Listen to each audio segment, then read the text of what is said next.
Olá! Essa semana a gente teve uma triste notícia da morte de um brasileiro decorrente de varicela, que é a catapora.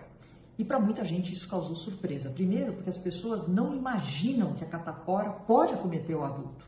Todo mundo sempre acha que a catapora é uma doença da infância. Isso não é verdade. E dois, muita gente achava que alguém não poderia morrer de catapora, o que também não é verdade. Então, para a gente entender um pouco, a catapora, obviamente, é muito mais frequente na infância e de uma forma muito mais benigna. Porém, com a idade, principalmente na idade adulta, o risco da catapora ser uma doença mais grave, mais exuberante, com um tempo mais prolongado e principalmente levando a complicações, e essas complicações levando à morte, é muito maior na idade adulta. As complicações mais comuns da catapora no adulto é uma pneumonite, que é uma inflamação do pulmão, podendo levar à insuficiência respiratória, uma encefalite, que é uma inflamação de todo o encéfalo, do cérebro, e também uma septicemia decorrente da entrada de bactérias. Como a gente tem várias lesões pelo corpo, a bactéria pode entrar e acabar levando a uma sepse. Importante a gente entender a diferença de uma catapora e de um herpes zoster, e eu vou mostrar aqui para vocês.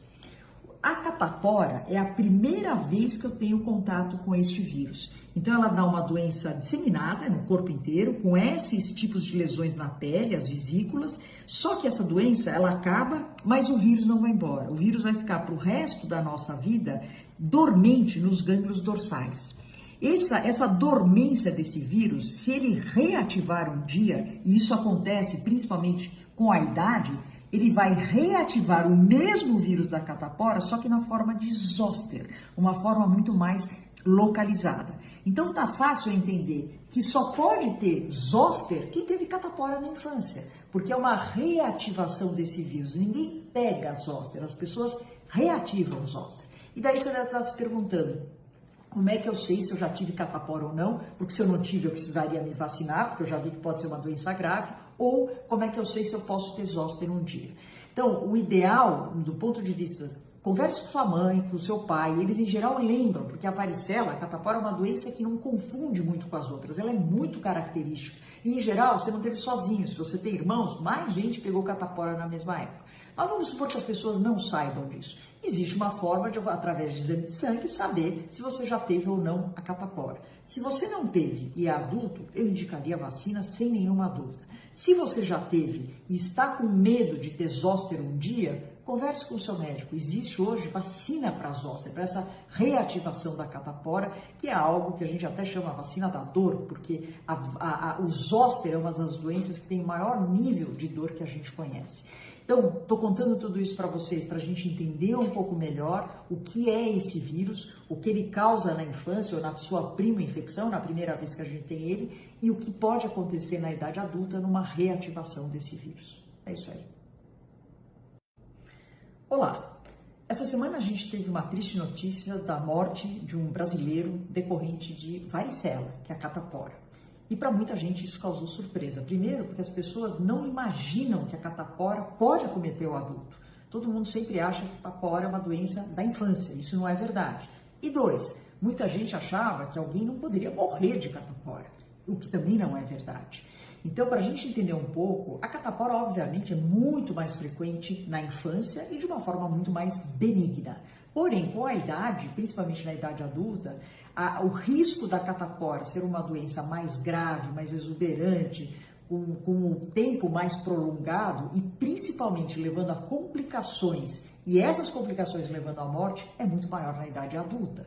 As complicações mais comuns da catapora no adulto é uma pneumonite, que é uma inflamação do pulmão, podendo levar à insuficiência respiratória, uma encefalite, que é uma inflamação de todo o encéfalo, do cérebro, e também uma septicemia decorrente da entrada de bactérias. Como a gente tem várias lesões pelo corpo, a bactéria pode entrar e acabar levando a uma sepse. Importante a gente entender a diferença de uma catapora e de um herpes zoster, e eu vou mostrar aqui para vocês.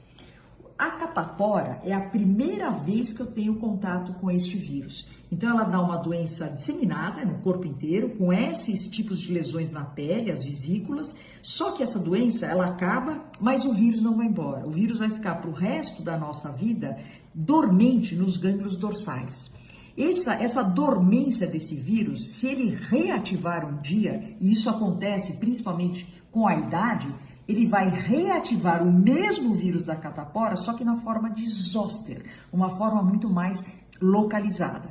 Então tá fácil entender que só pode ter zoster quem teve catapora na infância, porque é uma reativação desse vírus. Ninguém pega zoster, as pessoas reativam zoster. E daí você deve estar se perguntando, como é que eu sei se eu já tive catapora ou não? Porque se eu não tive, eu precisaria me vacinar, porque eu já vi que pode ser uma doença grave. Ou como é que eu sei se eu posso ter zoster um dia? Então, o ideal, do ponto de vista, converse com sua mãe, com o seu pai, eles em geral lembram, porque a varicela, a catapora é uma doença que não confunde muito com as outras, ela é muito característica. E em geral, você não teve sozinho, se você tem irmãos, mais gente pegou catapora na mesma época. Mas vamos supor que as pessoas não saibam disso. Existe uma forma de, através de exame de sangue, saber se você já teve ou não a catapora. Se você não teve e é adulto, eu indicaria a vacina sem nenhuma dúvida. Se você já teve e está com medo de ter zoster um dia, converse com o seu médico. Existe hoje vacina para zoster, para essa reativação da catapora, que é algo que a gente até chama vacina da dor, porque o zoster é uma das doenças que tem o maior nível de dor que a gente conhece. Então, estou contando tudo isso para vocês, para a gente entender um pouco melhor o que é esse vírus, o que ele causa na infância ou na sua prima infecção, na primeira vez que a gente tem ele, e o que pode acontecer na idade adulta numa reativação desse vírus. É isso aí.